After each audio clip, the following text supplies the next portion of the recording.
Hello guys, ito po yung accommodation namin. So ayan. Yan po ang accommodation namin. So ayan. So apat na tao sa isang accommodation, no. So ang lugar namin is yan. See?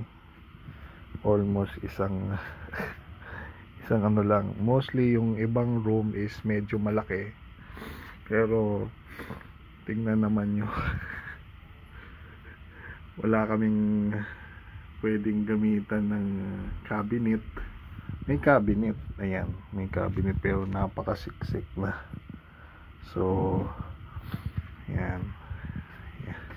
So once na meron kaming mga gamit na yan, ganyan po ang condition namin. Yan, see, apat na tao nagsiksikan. So ewan ko paano ka ba makakatulog nun, pati yung sa kusina.